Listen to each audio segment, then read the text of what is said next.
In this guide, I'm going to show you how to order a Robinhood bank debit card.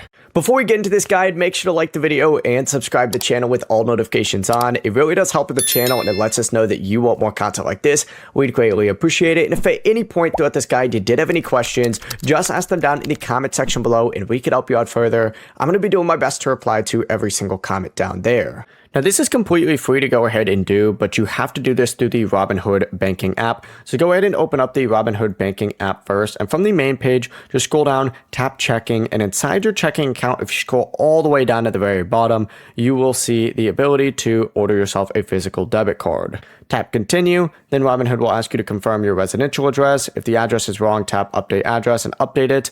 Choose yourself a shipping option. Always select the free USPS option if you don't want to pay for a faster delivery.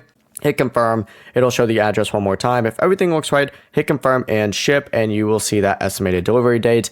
That is it. Your physical Robinhood banking debit card will be ordered. Before you leave this guide, make sure to like the video and subscribe to the channel with all notifications on. It really does help the channel and it lets us know that you want more content like this. We'd greatly appreciate it. And if at any point throughout this guide you did have any questions, once again, ask them down in the comment section below and we could help you out further. I'm going to be doing my best to reply to every single comment down there. Have a great rest of your day though. Peace.